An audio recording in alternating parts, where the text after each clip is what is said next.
Hello and welcome back to Alphas and Sweets. I think that's what we went for from our long Yeah, hiatus of just basically not doing this because life, I guess, really, in general. yeah. I Yeah. mean, I didn't play Lorcana for a good chunk of that, and I think to any I think our regulars, viewers old could see. regulars of the podcast, you could tell. You could really tell. You could really Those tell. last those last three episodes were not pretty. But I'm playing Lorcana again. For example, I just qualified to the North American Championship, so we'll talk about that later. Woohoo! Whoa. Yeah, we're just going to sort of get back into the flow of things, like do an introduction. We're going to talk about Richmond. I think you're going off to do Hong Kong as well. And Yes, next week. just talk about like the kind of competitive scene in general because we've actually got lots to talk about now. For myself, I've just got CCQ and I've got Ghent coming up, which I'll be attending. Been loving Store Champs, basically just playing dogs at that and having fun because dogs is a really fun deck. But I haven't been able to travel the globe as much and go to Richmond like you did and go all the way. No, I think I've missed you, man. Where have you been? yeah, I've missed you. I'll see you. Are you doing the Axie and CCQ? Yeah. I'll Yeah, come yeah. to We'll, that actually, we'll see you then. We'll see you Yeah. in Ghent. So we'll meet up again, which would be really nice. But yeah, I didn't get to fly all the way to Richmond. And where did you actually finish in the end? Wasn't it a heartbreaking number? Yeah, 34. So 34th. It's I was the highest pairing in my bracket. So I had like 71.7% opponent match win percent. If you played any large tournaments, you know that's kind of insane tiebreakers to have. And so that put me right below Shane, who was the lowest placing 10-2 and the only X2 to not make top cut. yeah. Well, Shane, yeah, Shane's a very good friend of us, and you both got pass downs down in the end. Yeah. Yeah, so I believe four of us got pass downs because well, four people already qualified. Zan Syed, uh, Sky, how do you actually say his first name? Shula? Shyla? Skylar. Skylar? It's Skylar Dunce? every Yeah. time I read it, I go, "That's just because it's my head is so British." I'm like, "That's not a word. That's Yeah, not it like reads differently. it It reads reads like Shula. very American." Yeah.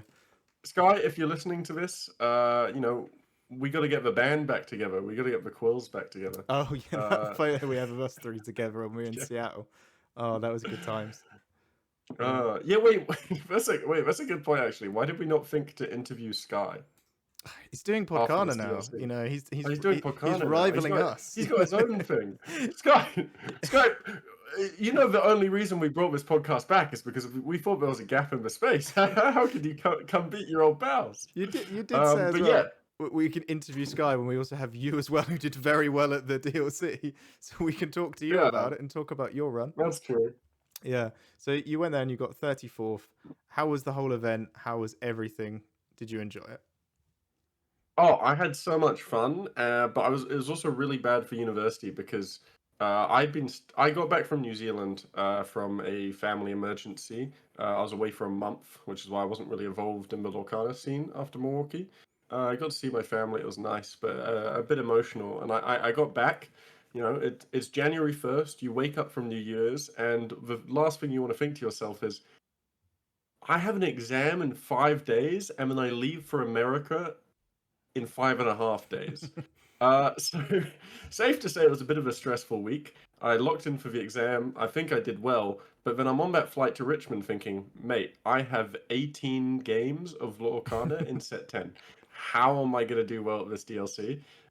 So we go for a full-on day of testing at the Airbnb. Like I did not stop testing on the Thursday despite the jet lag. And then when it comes to Friday, everyone wants to go to the main hall for they do the core constructed side event.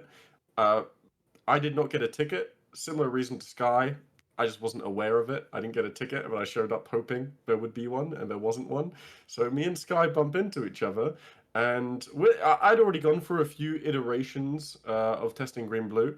I think if there's one OP thing in competitive Lorcana, it's friendship, which sounds like very silly, friendship is my power, but it truly was for this tournament. Like, I went to Pandemonium initially, we talked about Green Blue Detectives, then I went to Zan, and we talked about a build where we mixed Cinderella with the detectives, but we took out Judy Hopps, and we had 6 Horse Battle. That was all Zan's idea, but it was basically the direction I was thinking of going with, and he asked for my opinion on it because he knowed I'd tested detectives a lot. But there was just like a bit. I really liked Cindy, but I just felt like the 6 cost Basil felt a bit clunky in a lot of lines. And then I bumped into Sky on the Friday. And it's like, hey, how you doing? Do you want to play a game? And we play a mirror match against each other using these two lists. And I did feel slightly favored in the mirror match, but based on how Sky was explaining his list, I was like, yeah, I feel like this Sky's list, it just does the combo more efficiently. It does a lot better into purple steel, which is the majority of the room. And then, being the lovely friend that he is, he was like, dude, just take my list, give it a go, see how you feel. And I was very hesitant because a part of me wants to stick to my own ideas. It's very hard in Lorcana when have self-confidence about yourself as a player to be like, I'm going to give up on my idea and try someone else's. But at this point, Sky has tested the format way more than me. This is my second day of practicing. So I take Sky's list. So Second my day of second practicing. day The of DLC is practicing. tomorrow. I take Sky's list, and then I play it for a few games against other people, mostly green blue mirrors against like Kawa and stuff because there was no one else around that was playing other decks. And I come back to Sky and he's like, "How do you find the list?" And I explained it to him as I felt like my list that I'd come to, which is a bit different to Zan's. I felt like I'd been driving a Nissan Cube and Sky had just like handed me the keys to a Mercedes, and it Mm. felt smooth, man. Like I'm like cruising around town, being like, yeah, Prince Philip combo that, Mother's knows best this, improvise your Cobra. Like I'm feeling pretty good about this list. So obviously, the best thing to do when you have 2 more hours, like 6 more hours to practice, is you sit down at a table, you grab whichever friendly face whether it be Luke, Kawa, um, whoever, and you make them sit down with you and play Lorcana for hours. I don't think I stopped playing Lorcana that day until the moment I went to sleep and the brief period I was in the Uber. I was just trying to. You should never do this, by the way. You should never just like jam games last minute. No. But I felt like I had to. Yeah. I'm like, come tournament day one, it I'm doing well. I faced a GP burn deck for the first time in round one. I ink 2 1-cost Clarabelles. They play Inkcaster. I pick it up to read what it does, and I go, wow, I should not have inked those 1-cost Clarabelles. Inkcaster. Uh, Inkcaster, yeah. You Okay. know the card, right? From GP Burn? Oh, that's they don't play. They oh, is that it? They when you play two cards? Yeah, when Is you it play called two, you get +1/+1. Ignomatic Inkcaster or something? Yeah. Yeah, Yeah. yeah, Oh, I'm thinking of enigmatic the one that when Inkcaster. you play, you can ink uninkables. Yeah, I thought it was the same thing. Yeah. Because Specky, like the day before the tournament, was like, watch out for my budget deck. And I was like, can you send me a list so I can prepare for it? And then he ghosted me. He never responded. So, maybe maybe I could have been prepared for the deck if he'd responded. But, he's a busy guy. I, And luckily, I end up winning that game. We go the rest of the day. At some point, I'm like, holy, I am 6-0. How is this happening? Like even when I played DKP in round three, I was on the draw. I'm picking up his cards to read what they do, the set 10 ones. I'm like, what does Demona do? What does Ink Runner do? What does Woodchuck's Guidebook do? Wasabi. At one point, I picked up Wasabi, and then DKP was like, "Oh, I'm guessing you don't have Wasabi in your deck, then." I'm like, "Yeah, maybe I could." We told 2-0 him. He's a great player. I just had better hands and a very favored matchup.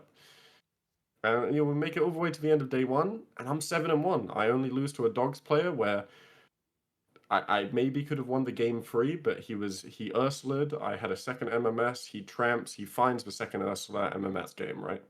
But yeah, just amazing day one, Hmm. and completely unexpected from how little practice I had. Do you think that because you play a deck that like with green blue control, you sort of go above everything, and you don't have to get into the trading like purple wars or like winning the evasion wars because you're like, everything's gonna fall to Philip combo anyway.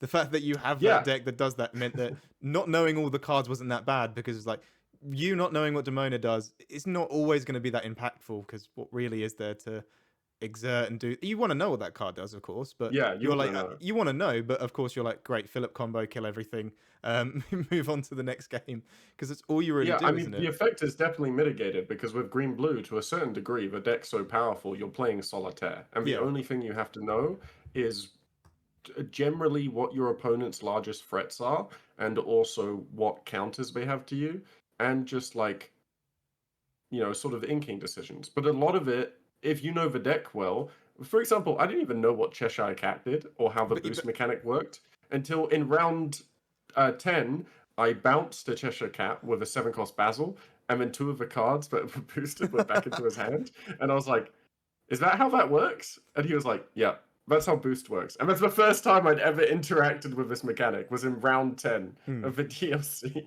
But yeah, like um, I guess like yeah. green blue doesn't really need to, like, when are they really going to do a hit and then use the cat to move anything significant? It probably won't happen that often, would it? Yeah, it Where doesn't happen very yeah, often. Like I'd seen Cheshire Cat all day, but it just like never clicked in my yeah. head that's how boost works because I hadn't played with boost or set. So I think you're completely right. I think my deck choice, because I already knew how to play green blue from set 9, Hmm. it was a very quick transition into learning how to play this list.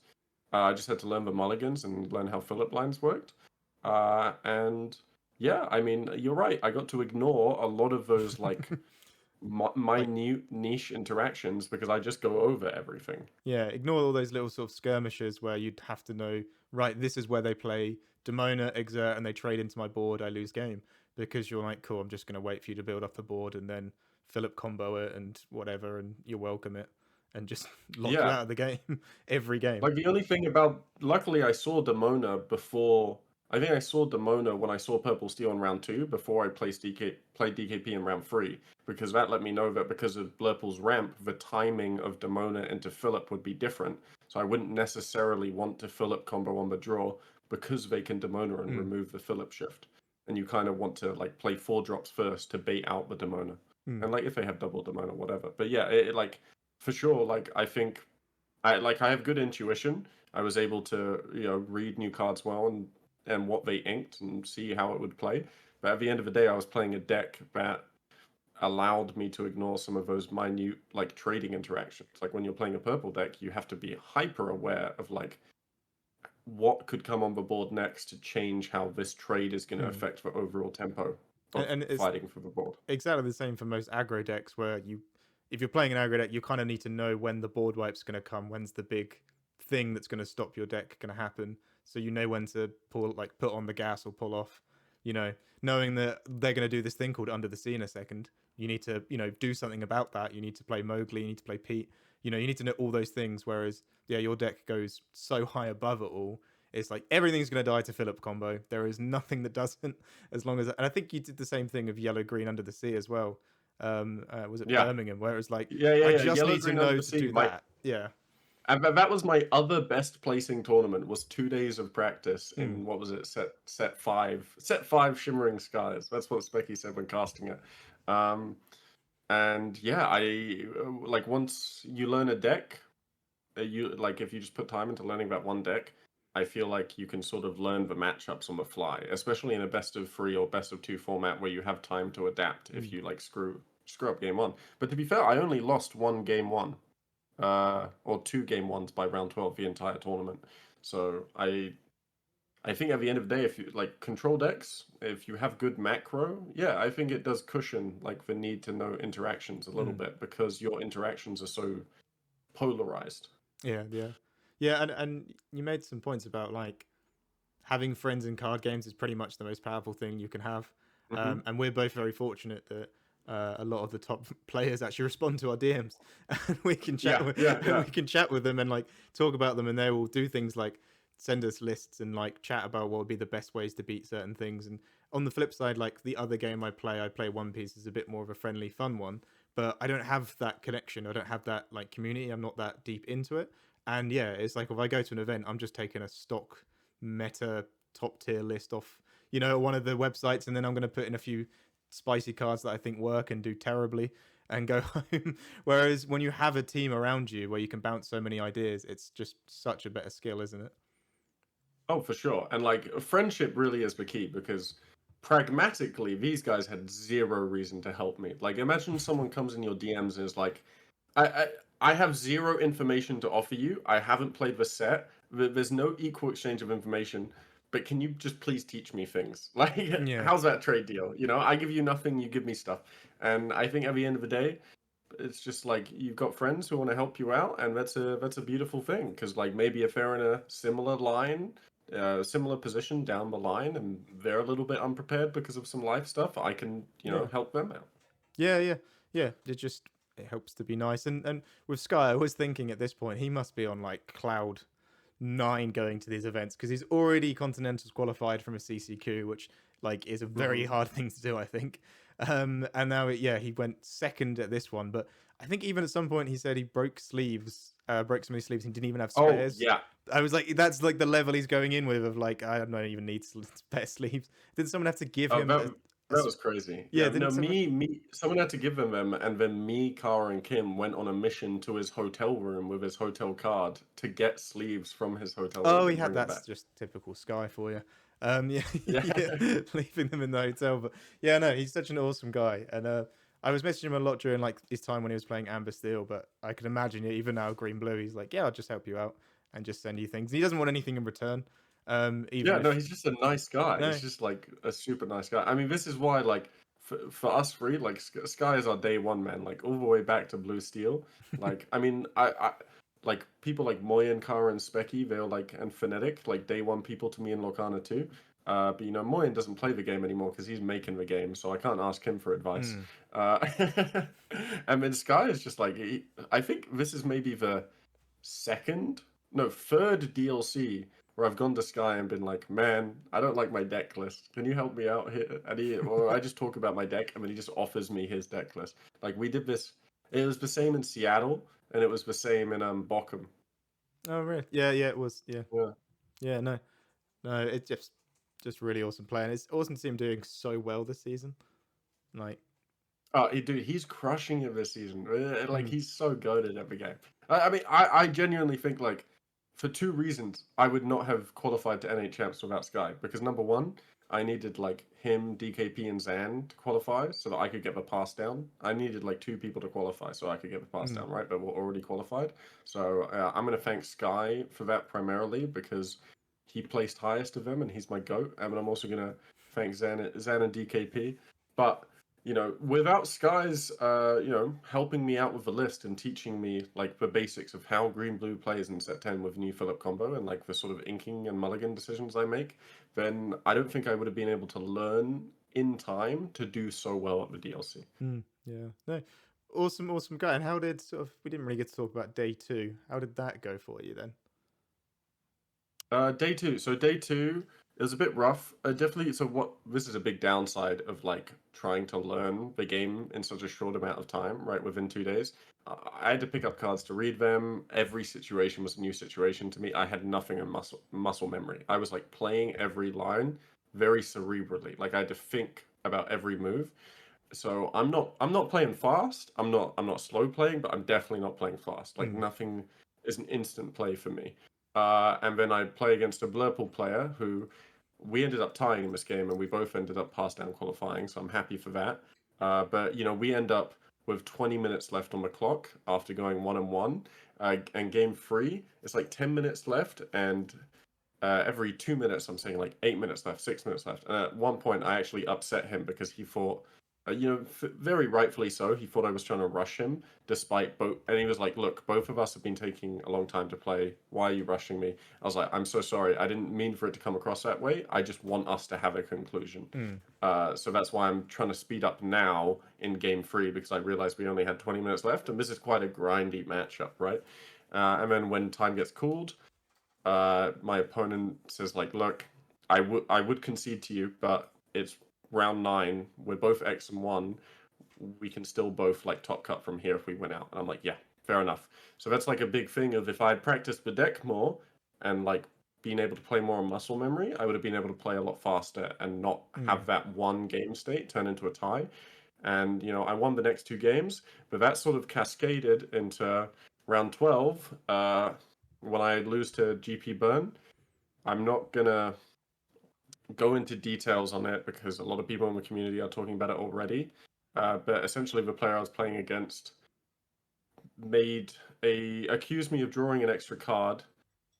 It turns out, and I was really flustered. I was like, I swear I didn't draw an extra card. Then we judge call, and he convinces me that I did draw an extra card, even though I thought it was like from, I drew one from Cindy cycle and Clara trigger at end of turn. So, and then, but as I'm shuffling the Philip combo piece I need in hand, someone in the audience goes, "No, like you're supposed to have 6 cards, Alphorce." And then honestly, that just like tilts me off the planet. Like I've lost the game because I had to shuffle a Was it card pick back one in at that I was random and supposed to then draw. was it No, again, it was a weird situation. The reason I feel a bit weird about the situation is because this guy only accused me of drawing an extra card when I went to pick up his Scrooge McDuck to read what it did to make sure my combo would work. And then as I'm about to put the card in my hand, he goes, "You drew an extra card." So just being fair in this situation, I can't 100% say this is true, but based on other interactions with him throughout the match and stories from other people that played against him, my assumption is that he realized I'd drawn the combo piece and he was angle shooting to get the card drawn back in because I wasn't showing it on my face. But the moment I drew the card, I went to pick up his card to make sure the sequencing of the Philip combo would work. And that you can imply motivation there that he picked up on that too. And that's why he decided to accuse me of drawing an extra card to prevent me from getting the combo piece. Yeah, this was a very questionable player. I think they're not going to say any names or anything, but if you know in the community, it's been posted around, hasn't it, on Twitter and whatever. Just basically, you're just another story of this person seemed a bit questionable at the event and just wasn't doing everything what it felt like by the books. But just I mean, he also played like a different deck list to me and into Zach Bivens on the featured match than he had submitted and had a top cut, which like I don't know is normally fine. I don't know what Zach Bivens was playing, but to me in the moment I was like, oh, if this guy was playing his actual deck list with Palace guards, then I could improvise it. But instead he's playing Little Johns, and again, you can imply that there is a benefit there to swap those cards out. So I don't think you can rule it. I don't think you can rule beyond a reasonable doubt that it's a mistake with no possible motivation. So I was very shocked to be honest, that he didn't even get a game loss in top 32 when his deck was found to be 4 cards completely different. Yeah. But I'm going to leave it at that. I don't want to stir drama. I don't want to name the guy, but I walked away feeling really downtrodden and feeling really awful about it. I don't even remember my game 2, to be honest. Like I was so in my head about shuffling back in my game-winning card when I wasn't supposed to, because I sort of gave in to the judge call because I was really concerned. I have ADHD. I forget things sometimes. So even though I was confident I drew a card, I didn't want to get DQ'd for cheating. So I just I gave in. I was like, that's it. And there's some weird thing at the start of the game with like latex gloves that he was wearing, and I'm allergic to latex. We can't play for 15 minutes. We go to the tournament director. We're like, okay, you have 2 different people that will cut and shuffle your decks. Come back. And then when we got back, the judge looking after our stuff said that they said that it wasn't actually latex gloves. And then he immediately went like, but you said they were latex gloves. And like pushed the blame onto me, even though I was confident that I asked, and he's the one who told me. Why would you know right? if? Like I didn't know. I was just like, hands off, are those latex gloves, right? Like I even had to ask DKP this because he was wearing gloves, right? Because of my allergy. And then after the match, someone in the audience told me that he definitely said they were latex gloves at the stand of the match because they were watching our game. So I just like the whole match. There was just like a bunch of small things that made me feel really uncomfortable to the point I didn't even really feel like I was playing a game of Lorcana. And I've never experienced this feeling before. I've played in multiple top cuts, multiple high stakes situations. I've never felt so unpleasant playing a game of Lorcana. And I walked away from this. I went straight outside. I was really emotional about it and like about to call my partner to tell them I'd screwed up another day too. It was another one where I make it to the end and I can't cross the finish line. And when I come back in after some fresh air, I'm just walking over to like support my friends and see if they got into top 32, like checking on Sky, checking on Jake Quincy, and then Ryan, like from Club Lorcana, shout out Club Lorcana. I'm gonna say all of it. They call me a friend of a podcast. I'm gonna say they're all friends of our podcast now. That we- Great guys, love We're them. on the same Uh, level. Yeah. yeah, yeah. And then Ryan comes to me and he's like, Have you looked at the pairings?" I was like, "No, of course I haven't looked at the pairings. I lost. Why would I look at the pairings?" And then he goes, "Dude, you're 34th. You've qualified." And I'm like, "What?" Like I can't believe him. I'm like, you are lying, mate. Like you are chatting. What was a good British phrase? You are chatting was. Yeah, we can't watch our words, but yeah. Oh, I Uh, don't even know what that means. I've chatting just heard was. British people say it. Yeah, but yeah. I go, "You're lying," and then he goes, "No, because of like Zan, DKP, and Sky qualifying, Mm. it's not even close. You are qualified. You are in." And I was so happy that I picked him up and like squeezed the life out of He's him, not a hugged small him so guy hard. as He's well. he's not a small Yeah, guy. he's This well. dude is like he's muscular. Yeah. He's big. Like he's I had like that shot of like adrenaline. Like I've never went from like so down to so happy. Mm. So at the end of the day, like that I didn't feel good about that last game, but I've qualified. We're moving on. I'm happy with the outcome. This is 10 times better than I could have hoped off 2 days practice because honestly, I was planning to not make day 2 and study for my next exam on Sunday. Like that was my plan. Yeah. No, that's really awesome to hear that. And like from my side, when I did a tweet and I did a video about this, which it was like had the most clickbait title I've done in a long time. But you know, I thought I would, and it was like it felt really good when the DLC was on, and I just think it does so good for everything in the community. So like I was cheering you on. A friend of ours, Dave, got top 16 as well with yellow purple, and it was awesome because he's like one of them players who does really well but just never quite makes top cut or day 2 or whatever. So it's like Mm. what like last at Richmond he got top 64, then he got top C, and it's like wow, he's now getting his sort of what he deserves really, which is awesome to see. Same with you, same with Sky as well. Just watching them on the stream is great. The magic, all the casters did an amazing job as well. Not to say the casters of CCQs do a bad job, it's just they somehow don't have the production behind it. Like it's just they were doing like charades and stuff, man, and I was getting involved. I was trying to guess what cards Baker was trying to pretend to be. It was awesome. We had all of the sort of celebrity type people playing, like DKP is quite the name, isn't it? Versus Zan in the top 32. And then from there on, is like everyone gets to use these lists as well that have done really good. Like the green blue is going to be everywhere. We've got a couple more store champs left. I'm pretty sure you're going to see it. It does so good for like the average player who doesn't have the team behind them to do all the research and find the list. All of that stuff. It just felt magical that it was back again. Like it was just really good to see DLCs again. And like I say, I don't hate the CCQs, but they're just nothing compared to it, are they? To a DLC? Oh yeah, but like see, I mean, we'll talk about CCQs more in the section where we talk about like Lorcana going forward, but I'm going to give you guys one story that sums up my opinions on CCQs. We went to the first UK CCQ, Cardiff. Like, what was it? 336, Which, 360 players. if you looked at that building, you couldn't fit that many people in there. You could not fit that many people in. There's No. like 3 toilets. It was a very stressful setup. Mm. We didn't even have a timer for Top Cut, but we could see 2 timers for the Infinity side event. I lose in top 32 to timeout. Classic Alpha story. I got to play faster. Very true.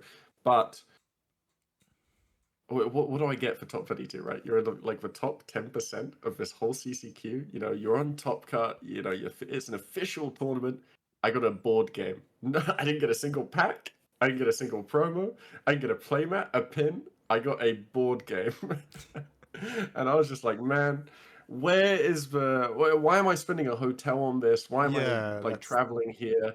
And like, spending my weekend and preparing for it if the only decent prize is getting first place out of hundreds. yeah. Like the incentive's just not there. And I mean I love playing the game, but financially I'm not a well-off person. If any of you have followed my content for a long time now, the only reason I can still do this hobby is because I succeeded at it competitively. If I could not pay for the hobby through the hobby itself, I could not play this hobby. And that's just how it is. Like Mm. at the end of the day, finances matter to a lot of people. And if you want the game to be accessible, it needs to be more financially applicable, whether it's events that are closer to people to make it cheaper, cards to make competitive decks cheaper, or just having good prizing that is achievable to people, so that sometimes you make your money back and it justifies going. Yeah, we the CCQs have felt weird, and there was an event before they did CCQs, and before even Worlds was done, there was an event in Ravensburger, literally in the city wherever it is in Germany. It was like 400 people, and I got top 64 of that. I got to the day two, and I was like, "This is awesome!" Day two of this event. Like, I still got to play my aggro Sapphire Steel deck. I was like, "Oh, this is great!" It was 2 game format. I was like, I finally proved that this deck can work in 2 game format, which no one misses, I guess, besides maybe you. And what I got as a prizing of top 64 was, I didn't even think I got any extra packs, by the way. I got this tiny little portable board game that was in German, so I couldn't even play it. I think we did find an English part of it, but it was like when I first read it, it was in German. I was like, oh, this is. And also, me and Ali thought maybe we can play this on the train. It's a 3-player board game, so we couldn't even play it on the train back. And it was like, no, this needs to not be good. Just literally give us some limited edition top 64 like prize for like card, like promo card. And I thought Yeah, like, well, it's weird there's not like a CCQ promo no, card that's eh, specific to the CCQ. when they did that one in Ravensburger, which I think was like the precursor, and it was like the, oh, we're going to do these, because I remember talking to like the Ravensburger people, and they said we're going to spread these out, these are going to become really common. We're like, that's great. The top prize there was you get a trip to Disneyland, but I was like, we just need some unique, like give us like a Mulan or something, that's got maybe a couple £100 worth of value behind it, and just hand them out. They'd be pretty good. And it also give you a unique reason to go to a CCQ instead of a Mm. DLC as well. Just things like that would Especially be if you're great. already qualified, right? Which, to be fair, is a niche group of people. But Hmm. I think there should be rewards that stack beyond literal first place. Yes, yeah. The first Yeah. place being the thing you can only really go for, and with card games, isn't it? It's you can do very consistently well, like you've proven, but at the end of the day, there's that little bit of luck sometimes that gets you over to the finish line. So just being able to place in maybe a top 8 bracket feels a bit more achievable for people, and they might want to play for it a bit more. But for myself, I've had like very terrible experiences with CCQs, just performance wise. I'm like, it's only first. I don't really want to go to these. They cost so much. And like, it's what am I really playing? Because you have those moments in events as well where it's like, all right, I'm not going to get first. I'm not going to get what, but what can I actually play for now? Can I play for this bracket of prizing? Can I play for this? But with CCQs, it's like, what? You're just going for first, going for broke, really, Mm. aren't you? And realistically, like venues aren't placed where they are closest to people in order to make it cheaper for people to go. Mm. They're placed wherever the venue is cheapest in order for the event to be cheapest to run, right? It just makes sense. But the reality of that, especially we see in the UK, is most CCQs are super far away from where Mm. most people live, because that's where the space is cheaper. But it also means that getting there and staying there is more expensive. So you have to have some kind of like incentive for players to go, because if I'm looking at it from a casual perspective, you have like it's not the same energy as a DLC. It's not a trip to a new country. It's not like No. a fun little holiday. It's we're playing to qualify. What do we get if we don't qualify? Nothing. Maybe you can spend more money on side events the next day, but that's about it. Yeah. Like I don't know about you, but I'm not a big side event guy. I have a competitive spirit. I want to play the competition, and if I'm out, I'll hang out with friends or support my friends still in the tournament. But yeah, I just think CCQs they've been a bit lacking Mm. in terms of just incentive to go. And I feel they should really be a bonus rather than replacing any sort of DLC, because we're seeing less DLC and we're seeing CCQs, and should have been like, hey, and we're also doing these events as well. Like, keep expanding and making it bigger. But yeah, Hmm. it's nice to hear from someone as well who did well. You did well in Cardiff, but even still doing well doesn't get you much. Like I said, you get a board Yeah. game and you don't really get anything else. And like, yeah, you also like with the DLCs, you might be traveling to a different country. You get to like, I'm just going to go out for a lovely meal. I'm going to go see all the tourist sites because they put them in nice cities. But like, I'm not saying Cardiff isn't a nice city, but it was also like weirdly at the bay bit. It was like far away from anything. Like when you Oh, walked out of, it's in the industrial yeah, area you, for you sure. you Like couldn't go yeah. anywhere. And like we did the one in Wakefield, which again, that actually the Wakefield one. I don't think you attended that one, did you? No, Uh, no, that was like the day I flew to New Zealand. it was massive improvement, and also it felt a bit more Disney DLC vibes. They got loads of fun things. They got face painting going on as well. They got all of these fun things. It was like the casting booth was really good. They had like a little viewing area like you have, but even still, it was like we were just randomly somewhere. I think we were in Yeah, in Wakefield. It was like, so you have to drive to go to Leeds or Sheffield, and then if you're anyone in the UK, you don't want to go for a meal or a night out in Leeds. Like, it's not the safest place. So, so it's like we were only fortunate that where we live, where we're up there, there was family for me and Ali close by that we could go see. But yeah, it was just like in I don't know what you felt about Richmond as well though. Was there actually much to do in Richmond? I just wanted to. Oh, I'm gonna be honest, mate. Like, I might annoy Americans with this, but okay, there's food differences. I enjoyed the food differences in between Richmond and Milwaukee. But as far as like what the city looked like of a convention center, it looked like they had copy pasted Milwaukee City Center and put it in Richmond City Center. And honestly, Milwaukee was cooler because there was a river, and I like rivers. You know, give me a body of water, and I'm happy. You know, as a core human aspect.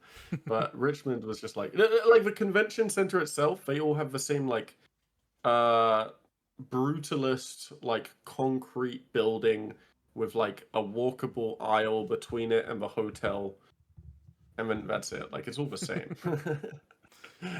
Nice. Right. I think actually as well, we're actually doing pretty good on time here. We've talked a little bit about the future. Is there any more you'd like to talk about the future of the game? And then we're going to actually flip it and do the last thing we talk about Hong Kong, because that will be the future. Yeah, that is the immediate future. As far as the future of the game, I guess I just want to touch on I really feel for American players right now because I mean one thing I've talked about with competitive players in the scene is that if you're not going to international DLCs, you're not really Mm, competing in Lorcana this year because there's such big gaps between your continent's DLCs. Where like with America, it is 6 months till the next DLC. So if you're not like if you're not a DKP, if you're not a Tiago, if you're not a Zan, and to a lesser extent, you're not me, right? I have the privilege of being sponsored and being able to mm, afford these events. But most people can't do that. You're not getting a DLC for 6 months. Like sure, you have CCQs, but you're not getting a DLC for a whole set. And the same with EU. EU didn't get a DLC for all of set 10. And I think that's like just such a shame. I really liked the first season's format of one DLC per set. You got to enjoy every format. And having such a big gap between DLCs when there is a hot new competing card game out right now, mm. like I think that's a tough place for the game competitively. Yeah, I was very strange when I talked to some of the American players. Like Fumbles is a player I like to talk, I like to play with. Really fun guy, but he was like, yeah, just getting ready for my last Lorcana event for the year, and it's like this is the middle of January. But in a sense, really, if you don't want to play the Infinity DLC, that's also far away.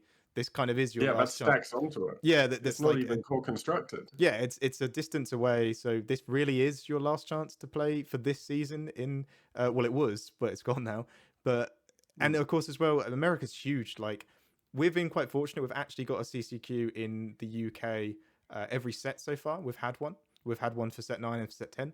But if you live in like some part of America that maybe if you're East Coast and they've put in the CCQs on the West Coast, you just can't make them because that's like traveling to a different country, even more expensive sometimes, isn't it? Yeah, So it's just not unless you're doing worth it. like a 2 day road trip. Yeah, which is not worth it. And when you say that if you're in this for the competitive side, you don't just want to play locals, you don't just want to play local level competitive play, you might look at other games that have stuff that you can do because if you're just a card game player, you're going to play the card game that lets you go and do things. Hmm. So it is a bit of a struggle, and I kind of didn't really realize that because in the UK, it's also I think around the calendar time because it's January. For us, it's like we have CCQs coming up. I think Axon actually do a very good job. Even before when they weren't a CCQ, I managed to get top the third or fourth, and I got like almost 2 grand's worth of pricing. I got like a 400 quid travel bursary. I got 2 graded 10 enchanted cup. Like I got so much stuff from there. So they do an amazing job. I'm actually just excited for that event. And then we've got a DLC, and of course all of the other little CCQ events like Law League always do an amazing job in Italy as well. Managed to be fortunate enough to go play there. All those things are great, but yeah, in the US, like what do you? Unless you travel, you spend the thousands of dollars to come here. What do you play for, really? And it might not even be about money. Like if you're working a full-time Yeah, job or you're studying full-time and you're a bit more responsible than I am with uni, like how do you justify traveling to another continent for a week? Yeah, if you to play study in or a you have a tournament. family, you can be like, I'm just gonna go leave for a week to go play my card game in Italy, and none of you are invited. Yeah, it would just be too much, isn't it? So yeah, it'd be nice to get it back to a DLC per set. It feels like that really isn't asking too much because then every time you buy into the deck, you're like, well, at least I've got something that I want to do with it, which is tends to be a DLC for competitive players. Yeah. Yeah. Right, that's enough talking about the future. And like I say, we're actually doing really good on time, man. We're going to talk a little bit about Hong Nice. Kong, and of course, you're testing for it. You've got a team and everything. Um, Talk as much as you want about it and how excited you are for it. Is it a different format? I believe it is. It is a different format. So I'm testing for Hong Kong. I'm not going to leak what deck I'm playing. I'm going to be very clear about this on these podcasts. A big failure of mine in season one was to always leak pretty much my 60 card list before I played every DLC. And you know, if enough people see it, that can be like a real detriment where you sit down and they go, I know what you're playing. I love your videos, by the way. Like, thanks, but I don't want you to know what I'm playing. But I will speak honestly about the meta. I'm never going to tell a lie. And look, this is where I see best of one in Hong Kong because it's best of one. It's a blind mulligan. So how that I think changes your deck selection is that you need a deck that mulligans pretty much the same into every single deck, has quite a linear game plan, so that you don't just auto lose to something because you might mold wrong in the blind. And you know, it needs to. I think it's harder to play like one of tech cards for specific matches because you don't get the information unless you're scouting, which I don't know. I've never scouted, so that's on me. But unless you're scouting, you're never going to know like what your Mm. opponent's deck is, right? Until you make it to top cut. So how do you keep a tech card that you would need to mull for into the deck? So I think the idea is you want to build linearly, you want to build consistently, and you want to have like quite a homogeneous game plan into everything. Which an obvious answer to this is aggro. You're pretty much always curving out the same way every game. Another good answer is mid-range decks, like again, curving out in very similar ways, not as many tech cards. I think a harder thing is control, because often you need to mull for specific cards. But let's say you want to take green blue, you could build green blue in a way, much like Sky and Fungus's list, where it's not very techy, and you're just like on the play, you're mulling for Clara, on the draw, you're mulling for Philip, right? Like Mm. as long as you have linear game plans in the blind based on if you're on the play or on the draw, I think you can find success in best of one. Yeah, yeah. I mean, I say you're going to the event, you want to keep it. I think that's a good idea. I've had loads of event. Yeah.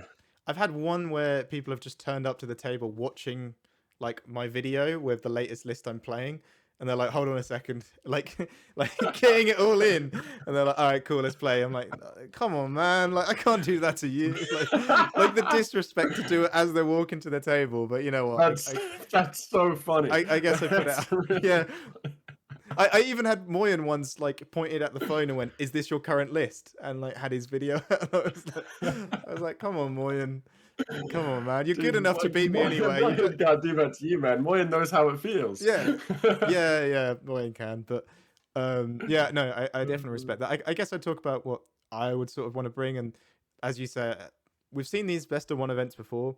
I kind of like best of one. I play, like I say, I'm gonna keep shouting out One Piece. I play that. Everything's best of one in there. It's just good fun. It is a bit more balanced why it's best of one, but Asian games tend to, or Asian meta seems to like really enjoy best of one. I quite like it, but I think just Purple Steel is like the go-to. Everyone's going to pick that because, as you say, Mm. it's linear. It always just curves out, and then you maybe sing strength. Like maybe if you get a Sapphire matchup, you might want a bit more of an aggressive open with a bunch of one drops, but generally speaking, you do the same thing every game. And it also leans into aggro decks being a good pick because you take people off guard. People most likely aren't going to put their one-off anti tech card for aggro because Yeah. they don't know, they're not going to be able to find it in the mulligan, and it's It's just going to hard be to tech wasabis and Benjas when you don't yeah, like know if it's an item deck, right? A yeah, Benja is more okay because it's still 2/3 that quest for 2, right? That's Sing's strength. Like that's still pretty good in purple steel without the text on it. But like wasabi is a really hard card to include as purely item tech removal for like dogs, GP burn, yellow purple. yeah, because you could be going in the game going, I have Cell, I have Wasabi.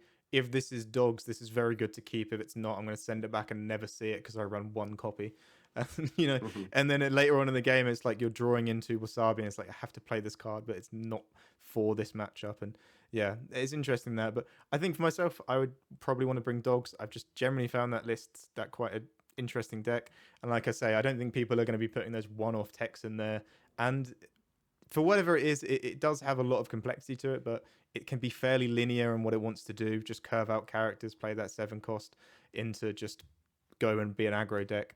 I think that would be a very strong choice for anyone who's playing sort of best of one format. And there isn't particularly too many aggro decks out there. It's just dogs, really. I mean, the green purple is a burn deck. It's a bit of a different approach, isn't it?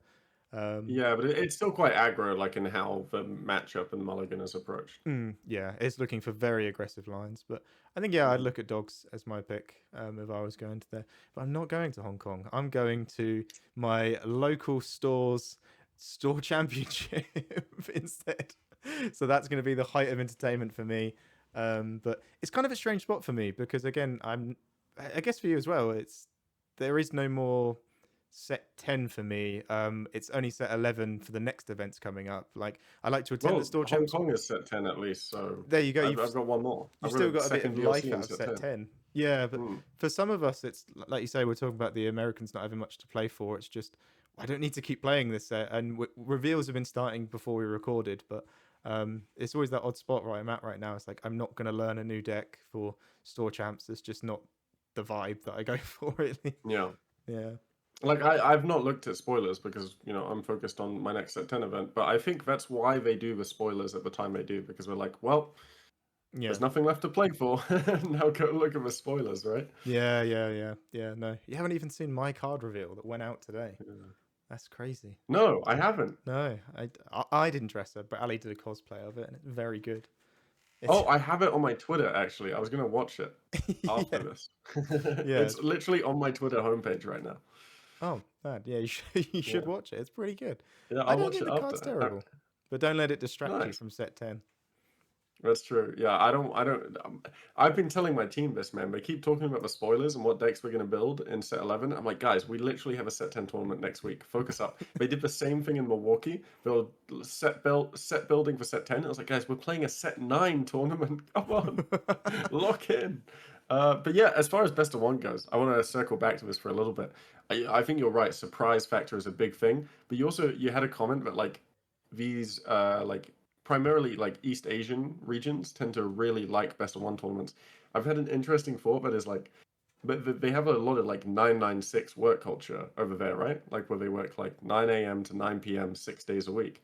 I feel Yeah. like a big reason that like the tournaments are best of one and only on Sunday is because they're just working Saturday, right? It could be, yeah. I never Yeah, thought I about think that's unironically the reason. the only ever thing, because like I said, I've played Pokemon, I've played One Piece, and all these games they sort of tend to take a best of one format for major events, and I've just always just put it down to they must just love it there. I cannot think of any other reason to do best of one over best of three. It's just they must just love it. That's No, all I can because I, think. I hear people in like Japanese Lorcana, they complain about best of one too. But I Oh think the yeah, reason is, yeah, people just can't attend on Saturday. oh yeah, and you get the event done like fairly quicker as well. I'd imagine if you just do Yeah. best of Oh, one yeah. in one day, isn't it going to be all knocked out in one day? Yeah, because you're doing like Swiss, right? And then you go into single elimination, best of one knockout. Like Yeah, if you compare like the finals of DLC Richmond, which was untimed, like best of 5, you're looking at what was it, like 2.5 hours yeah, or yeah, something crazy? yeah. You're No, knocking that they do down to really like long an hour events. max, Yeah, yeah. right, for one game. Yeah, they do Yeah. really long events in Western, but in it's just like literally when I did my first One Piece tournament, I was like, we're done by 3 p.m. the first day. And I was like, what? We can actually make dinner. It's not like 11 p.m. and I'm crawling to go get like a sandwich. Like I've got like the rest of You my don't day. want the cheeky Nando's after a set chance? Yeah, that's what I mean. It's like best of one. I just really like it, but awesome. I feel like we're just going to be talking about stuff like Nando's and stuff. If we don't wrap it up. And we've actually Yeah, been really good on time. I think I was worried we weren't going to be able to talk for much, but we always do. and we had a lot to talk about. Yeah. Yeah. So, is there anything else you'd like to wrap it up with? If not, hopefully we can get this into a weekly episodic thing and talk to you after Hong Kong. Yeah, I guess I'll say hi, guys. If you're a viewer from my channel, or you used to be a viewer from my channel, I'm probably not going to be making as many videos as well. I haven't at all. But making videos like I used to. My life is a lot more busy now with university, and I'm trying to balance it with competing in Lorcana, and those two things have kind of taken priority. But Harlan came up to me. To be fair, this was even before Podcana uh, went away and now came back and was like, "Look, man, you're playing the game again. Do you want to do this?" And I was like, "This is a nice way for me to sort of still be able to enjoy talking about the game, which is the thing I most enjoyed about content." And without having it like be a job like it used to be, right? So if please stick around. We'll just chat about Lorcana, but sometimes life, like we once had. Well, welcome back to Alphos and Sweet Life and Lorcana. So the life part will be included, hopefully. Yeah. And my Yeah. Sky says his favorite part of our podcast was when you asked me what I did for Christmas, and I said it was all right. I watched Wallace and Gromit, and he went, "That's just the most British thing you could have said for some reason." Yeah. I thought it was really good. Wait, what's a British thing we can talk about? Yeah, we didn't get to hang out for Christmas. I'll say something. So Doki, my partner, is not British, and I wanted to introduce her to a great, like, old British and New Zealand, to be fair, like Christmas film. We watched The Snowman together on Oh, Christmas the Eve. Snowman's You know, classic. the animated film? That's Yeah, we so watched that good, man. every I year. cried from Batman. It's so good. Was that the Walking in the Air? Yeah, Yeah. walking in the air. We're gonna get a DMCA. My tune's too good. Oh, Da, it's da, generally da, been a da, year, da, hasn't it? Really, da, since we da. tried to do It's this. been a year Yeah, since because we did the we just podcast. had. Yeah, I hadn't even thought We about just that. had Christmas, and now we've just had Christmas again. Yeah, So, yeah, I guess next time it won't be a year. no, we'll actually try and get this episodically. Yeah, no, Yeah, I mean, I'm actually playing the game for real this time. I'm in uni. We can do this. It's cool. It's cool. yeah, no. And we have tournaments again because I'm a sad person who doesn't enjoy the game without tournaments. So Some we of the have comments, tournaments. they still make us laugh. Whoever left them, when it was very clear that Alphos was not having the best time with the game, and there wasn't really any events, so we're getting some sort of backlash really on. I think it was reveal season. I think there was, and reveal Oh season's always yeah, weird because you're kind of looking for like a gem out of like 10 cards that are just never gonna see play. They're gonna be bulks, and like let's just admit it. Even the card reveal I did, I don't know if that's gonna be playable. I doubt it. But yeah. we kind of have to try and get some excitement out of some of these cards. Well, when you put yourself into a competitive niche, you have to balance being genuinely excited about something and not lying about Yeah, something, right? Like you don't want to just fake this is meta breaking. It's gonna tear your mind apart with how much meta it breaks. you have to be honest, don't you? Because the minute you stop being honest, it's just why are you doing any of this? Is if you got this deck is 50-0, never loses. Like, what's the point of doing any of this? But That's such a good meme. I'm so sad I wasn't like around when that was happening. I didn't even realize I was doing that. But yeah, I It's just a realized 50 what the moment. 50-0 is from. Yeah,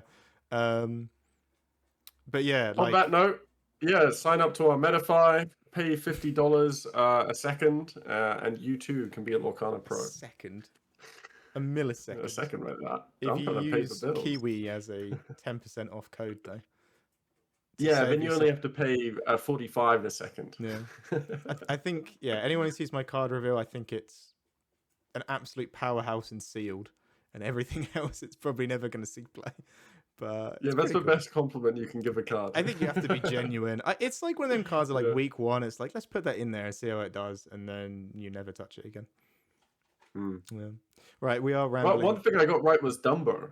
I was so happy because Dumbo was really undervalued at the start of the set, and I got the enchanted Dumbo, and I was able to trade that in for 4 normal Dumbos, and I was like, great, I got a great deal out of this. Isn't that worth more than 4 normal Dumbos? Well, no, I sold it, but I didn't want to bring up money. But yeah, it basically paid for my whole purple, steel, and green blue deck for the set. It was You great. can't complain about that, then, can you? Can't complain about that. No, got me No. my Clarabelles too.